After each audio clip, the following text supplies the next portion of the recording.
अब प्रदूषण के बोझ की बात करते हैं और हम बात कर रहे हैं दिल्ली में दम घोटू प्रदूषण की, जिसे कम करने के लिए अब चीन भी सलाह दे रहा है। दिल्ली का प्रदूषण संसद से लेकर सड़क तक, सोशल मीडिया से लेकर अदालतों तक एक बड़ा राजनीतिक और सार्वजनिक मुद्दा बन चुका है। अब दूसरे देशों में भी दिल्ली के प्रदूषण की बात होने लगी है, जिसे कम करने के लिए चीन ने सुझाव दिया है। भारत में चीनी दूतावास की प्रवक्ता यू जिंग ने एक पोस्ट की है, जिसमें उन्होंने बताया है कि आखिर दिल्ली कैसे बीजिंग से सबक लेकर प्रदूषण को कम कर सकता है। बीजिंग ने 2013 में एक पॉलिसी अपनाई थी, आपकी जानकारी के लिए। खैर, यू जिंग ने एक तस्वीर भी पोस्ट की है, जिसमें बीजिंग में PM 2.5 और PM 10 कंट्रोल में है। वहां पीले रंग के डॉट्स दिख रहे हैं, जबकि दिल्ली में भयानक प्रदूषण है, जहां पूरे मैप पर लाल रंग के डॉट्स हैं। अब भारत के सामने रास्ता क्या है? चीन से सीखकर दिल्ली का प्रदूषण कैसे कम किया जा सकता है? इसका जवाब आपको फिक्र की इस रिपोर्ट में मिलेगा। दिल्ली NCR फिर स्मॉग की चादर में कैद है। सांस लेना मुश्किल, आंखों में जलन, गले में जलन और AQI खतरनाक स्तर पर। ऐसे में इन 4 तस्वीरों से समझ सकते हैं, जब बीजिंग बदल सकता है तो दिल्ली क्यों नहीं। 12 साल पहले बीजिंग भी दिल्ली की तरह प्रदूषण में कैद था। दिल्ली की जो तस्वीरें आज दिख रही हैं, ठीक वैसी ही तस्वीरें 12 साल पहले बीजिंग में दिखती थी। लेकिन बीजिंग ने 12 साल में खुद को पूरी तरह बदल लिया, जबकि 12 साल बाद दिल्ली में वैसे ही हालात हैं। एक्सपर्ट्स की नजर में दिल्ली और बीजिंग का भौगोलिक मैप करीब करीब एक जैसा ही है। दिल्ली के उत्तर में हिमालय के पहाड़ हैं और उत्तर पश्चिम में अरावली की पहाड़ियां, और बीच में 2 करोड़ से ज्यादा की आबादी वाली दिल्ली। नतीजा, प्रदूषित हवा बीच में फंस जाती है। इसे एयर बेसिन या पोल्यूशन बाउल कहते हैं, यानी प्रदूषण का ऐसा कटोरा जिसमें गंदी हवा भर जाती है, बाहर नहीं निकल पाती। अब बीजिंग का भौगोलिक मैप भी देख लीजिए।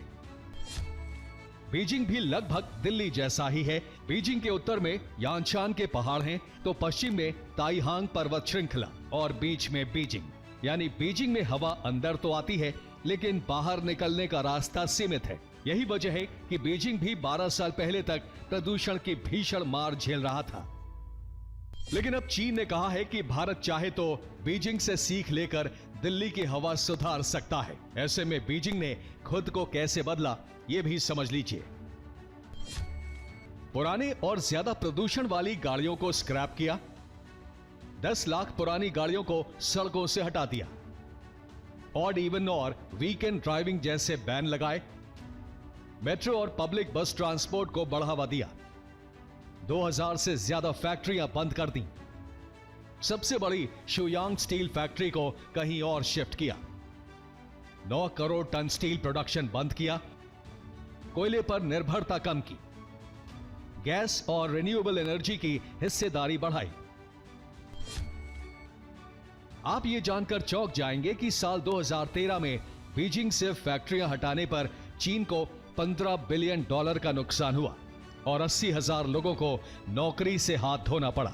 लेकिन प्रदूषण पर काबू पाने के लिए चीन को यह सख्त फैसला लेना पड़ा। 2013 में जब बीजिंग में PM 2.5 755 तक पहुंच गया था, तब चीन के प्रधानमंत्री ने संसद से प्रदूषण के खिलाफ युद्ध का ऐलान किया। नतीजा सबके सामने है। आज की तारीख में बीजिंग का आसमान पूरी तरह साफ है। लोग बिना मास्क के रेस्टोरेंट्स और पार्क्स में घूमते देखे जा सकते हैं। वहीं भारत भी अपने स्तर पर कई कदम उठा रहा है। हम इतने स्ट्रिक्ट मेजर्स कर रहे हैं कि ये जो पॉल्यूशन करने वाले व्हीकल है, इनको हम लगातार फेस आउट करने में लगने में। हमें इंटेलिजेंट ट्रैफिक मॉनिटरिंग सिस्टम को और मजबूत करना होगा। मेरा मानना है दिल्ली और आसपास हमें 100% EV बसों पे जाना होगा, सार्वजनिक ट्रांसपोर्ट को मजबूत करना होगा। दिल्ली का दम घोटू प्रदूषण सोचने पर मजबूर कर रहा है कि अगर अभी सख्त कदम नहीं उठाए गए तो दिल्ली में रहना लगभग असंभव हो जाएगा। Bureau report, TV9 Bharatvarsh.